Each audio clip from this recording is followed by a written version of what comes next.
Story 1. Come on, I want some good laughs today, brother.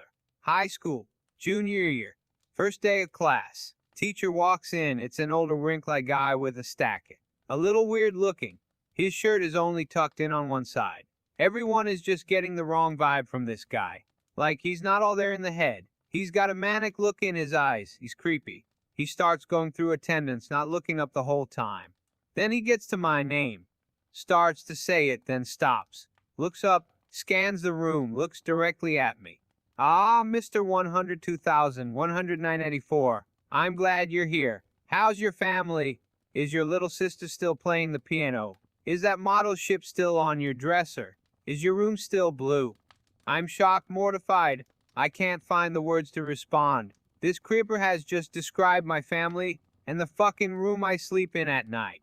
Ah, of course it is. It's only been, what, a week? Then he goes back to attendance. Panics were had that day. But anyway, the next day I find out the old crazy guy is my uncle's best friend.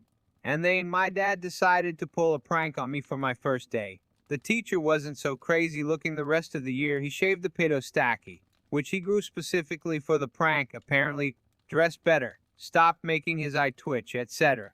I have to admit, it was a good prank, even if I was terrified of being murdered for a day or two. I was not even close laughing. Bro, come on, I want some real knee slappers. Story 2. My friend was sleeping over at my house. My parents and brother were all sleeping upstairs while we were downstairs watching TV, playing video games and shit.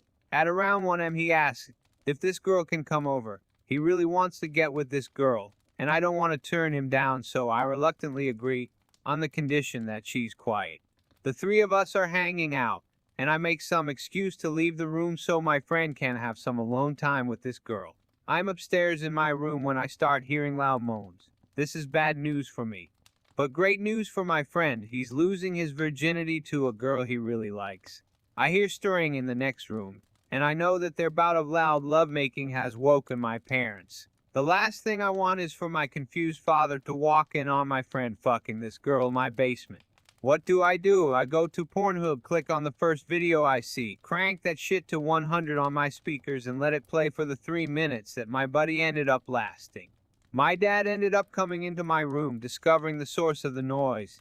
I even threw in some fapping motion under the covers, and awkwardly leaving. My buddy ended up having the best fucking time ever, bro, but Jesus, there were some awkward glances exchanged between my parents, and the next morning. Bro, that shit was kinda funny, I can't lie, but mostly weird, bro, if I'm being honest. For the last story, I want something that will make my eyes ball. Come on. My buddy and I were waiting to be seated at Chili's one time. Restaurant was absolutely packed. So as the waitress is leading us to our table, a family, mom, dad, and kid are leaving. The kid is about 11, and he just barrels into me. I'm fairly large, so I pretty much knock the kid down. I mutter, "Sorry, man, you okay?" And as I turn around, the mom blurts out, "Why don't you watch where you're going?" I turn back around, look the mom square in the face, and say, "Why don't you tell your little stupid monkey bastard kid to watch where he is going?" She just stares at me, mouth hanging open. My buddy, 6'4", Ekmarin, literally grabs me by the collar and yanks me away. "Dumbass," he says to me, "she was talking to her kid, not you."